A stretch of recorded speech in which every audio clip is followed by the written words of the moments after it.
This is part 6 of my lecture on non-parametric tests, where I'm going to be talking about how to compare two unpaired samples using tests based just on frequency of occurrence. This needs the concept of a contingency table. It's a rather fancy name for a rather simple device. It's simply a table with one column for each group and one row for each category. Obviously this requires categorical data where we can split the data into individual categories. But it doesn't matter whether the categories are nominal, that is just names, or ordinal, where they can be put into order. You can also use these tests with quantitative data if you decide to group it into ranges. So for example, everything between 10 and 20, between 21 and 30 as different categories, for example. Here's a simple example of a 2 by 2 contingency table, which means that it's got two rows and two columns. Here we have a column for group 1 and another column for group 2, the groups that we're trying to compare, if this is a two sample comparison, and categories for each row, category 1 and category 2. And I've used the lowercase letters A, B, C and D to show the frequency of occurrence, the number of measurements in each group and in each category. And we can also add up the total in each row. The total in the first row, R1, is A plus B, and in the second row, R2 is C plus D. Similarly, we can add up the total in each column. The total in column 1 is A plus C, and the total in column 2 is B plus D. In the bottom right hand corner, the overall total n must be the sum of the row totals, R1 plus R2, or just the same as the sum of the column totals, C1 plus C2. So we need to calculate the expected frequencies to compare with the observed frequencies in order to do a chi-squared test. So I've shown the observed frequencies with lowercase letters A, B, C and D, and I'm going to use uppercase letters A, B, C and D to indicate the expected frequencies. We have to calculate these on the basis that the row and column totals are the same as our observed. So R1 and R2 in the expected frequencies must be the same as R1 and R2 in the observed, and C1 and C2 in the expected frequencies the same as C1 and C2 in the observed, and clearly n must be the same in both tables as well. Then if the groups are independent, that is what we're trying to test, is there a difference between group 1 and group 2? If there is no difference, if the groups don't depend on each other, then the probability of each category will be the same for each group. In other words, the probability of being in category 1 when you're in group 1 is the same as the probability of being in category 1 when you're in group 2. That's what we're saying about there being no difference between the two groups. The probability of being in any category is the same for both groups. So we can calculate the expected frequencies using that knowledge. And the way we do it is simply copy the row and column totals from the observed frequency table into the expected frequency table, and then calculate the expected frequencies by multiplying the row total by the column total and dividing by n. What I mean by that is that uppercase A, which is in row 1, column 1, is given by multiplying row 1 total by column 1 total and dividing by n.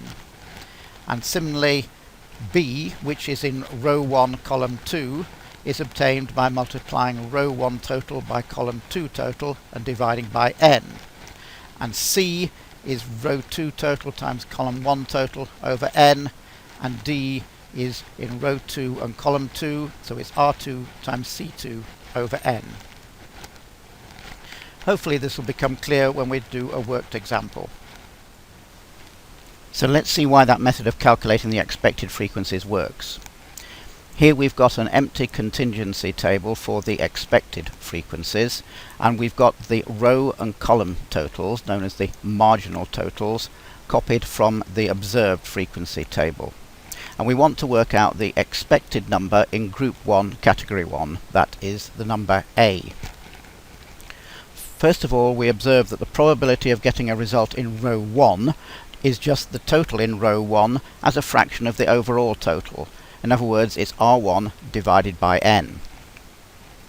Likewise, the probability of getting a result in column 1 is just the total in column 1 as a fraction of the overall total. It's C1 divided by n. It therefore follows that the probability of getting a result in row 1 and in column 1 is the product of those two probabilities, R1 over n multiplied by C1 over n. That result will be true if the two probabilities are independent. That is a consequence of our null hypothesis, where we assumed that the probability of being in a particular category was the same for both groups, or conversely, the probability of being in a particular group was the same for both categories. That's just another way of saying that those two probabilities are independent, so we can multiply them together to get the probability of being in a particular row and a particular column. So the expected number in row 1, column 1, that is A, is the actual total number n multiplied by that probability, R1 over n multiplied by C1 over n. Then one of the n's cancels and we get R1 times C1 over n. So the expected number in row 1, column 1 is R1 times C1 over n, and that follows for any cell in the contingency table. The expected number in any row and column is the total for that row multiplied by the total for that column and divided by the overall total n. And that's the method that I described for calculating the expected frequency in any cell. Now, Pearson's chi-squared test is a test for comparing multiple samples. We can have two or more groups, which are the columns. These are the groups or samples that we're going to compare. And we have categorical data split into two or more categories. Those are the rows into which we divide the data. The observed frequencies in each group and in each category come from our measurements, and the expected frequencies come from assuming that the groups are independent. Then we use this to test the null hypothesis that all groups have the same distribution amongst categories. In other words, the probability of being in a particular category doesn't depend on which group you're in. That is the basis of the null hypothesis. As with all chi-squared tests, it's always a two-sided test. You can't do a one-sided test. All it does is say that the frequencies are different from the expected frequencies. It doesn't say whether they are more or less. The steps in a chi-squared calculation are as follows. First of all, we enter the frequencies into our contingency table. Then we can calculate the row and column sums from that table. Then we calculate the expected frequencies on the assumption that the null hypothesis is true, using the method that I've just described, and I'll show you an example of. Then we calculate the chi-squared using the formula chi-squared is the sum of the observed frequency in each cell minus the expected frequency in each cell, all squared, divided by the expected frequency in that cell. Then we calculate the degrees of freedom. It's a little bit more complicated because we've got rows and columns. So the number of degrees of freedom is defined as the number of rows minus 1 multiplied by the number of columns minus 1. So for example, if we've got a 2 by 2 table, that is 2 rows and 2 columns, then the number of rows minus 1 is 1 and the number of columns minus 1 is 1. 1 times 1 is 1, so we just have 1 degree of freedom.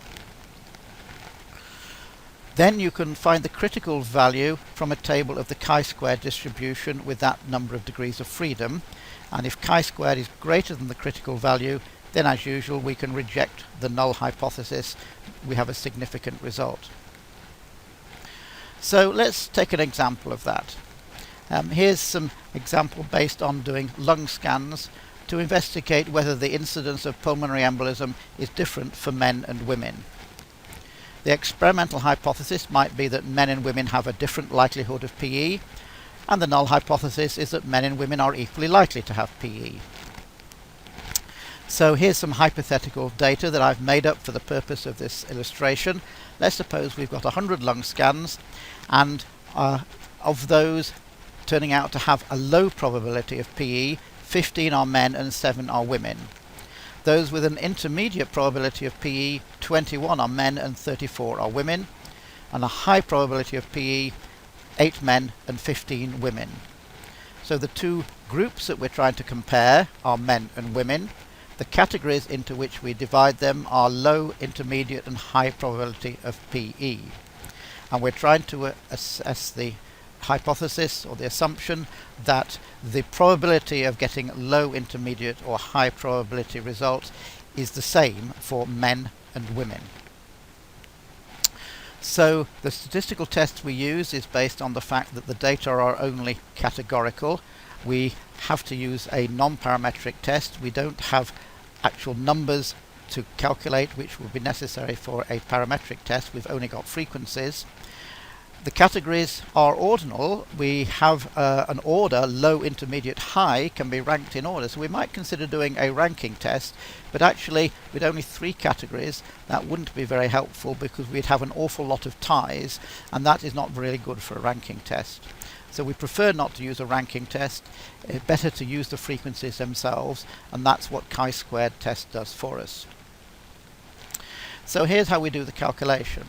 The observed frequencies were low, intermediate and high probability 15, 21, 8 for men and 7, 34, 15 for women. And when we add the rows and columns up, we get totals of 22, 55, 23 for the row columns and 44, 55 for the column totals, and an overall total of 100. Those are our measurements, our observed frequencies. From that we need to calculate what our expected frequencies would be. So the first thing we do is start with an empty table but copy the row and column totals from the observed frequencies. So our 22, 55 and 23 row totals and 44 and 56 column totals are copied from the observed frequencies. Now we're in a position to work out what the expected frequencies are for each cell. Remember I said that we take the number in the row and the number in the column and multiply the totals and divide by the overall total. So the 9.7 for the low probability men comes from taking 22 times 44 and dividing by 100. Similarly, we have 12.3, which comes from taking 22 times 56 over 100. Here the 24.2 is the sum of its row, 55, multiplied by the sum of its column, which was 44, and divided by the overall total of 100. And 30.8 was 55 times 56 over 100, and the same for the probabilities in the last row. So doing that calculation is quite straightforward. You can just look at each cell and work out what to multiply to put in there. The next step is to take the difference between the observed and the expected frequencies. So here we've got an observed frequency of 15 minus an expected of 9.7 is 5.3. And 7 minus 12.3 is minus 5.3. 21 minus 24.2 is minus 3.2, and so on. So that's the difference between the observed and expected frequencies. But if you remember, chi-squared was calculated by squaring the difference between the observed and expected and dividing by the expected frequency. So we've got here an observed minus expected of 5.3. We square that and divide by the expected frequency of 9.7. That gives us a 2.9. And minus 5.3 squared divided by 12.3 is 2.3, and minus 3.2 squared divided by 24.2 is 0.4, and so on for the other cells. The final step is to add up all of those observed minus expected squares over expected. So we've got 2.9 plus 2.3 plus 0.4 plus 0.3 plus 0.4 plus 0.4 which gives a total chi-squared of 6.7. We also need to know the number of degrees of freedom, which was row minus 1 times column minus 1. That's 2 times 1, which is 2. So we have chi-squared of 6.7 for 2 degrees of freedom. So we need to look that up in tables of the chi-squared distribution. And if we look along the row for 2 degrees of freedom, we find that for a significance level of 0.05, we have a critical value of 6. Our chi-squared was 6.7, so it's greater than the critical value, and as usual, that means that we have a significant result, so we can reject the null hypothesis. So men and women do have a different likelihood of PE, at least using this hypothetical data that I've presented to you. This is a very powerful test that can be used in much larger tables, although the manual calculation gets a little complicated there, but it's easy to do if you've got a statistics program or an online calculator to do the tedious work for you. So that's the end of part 6 of my lecture.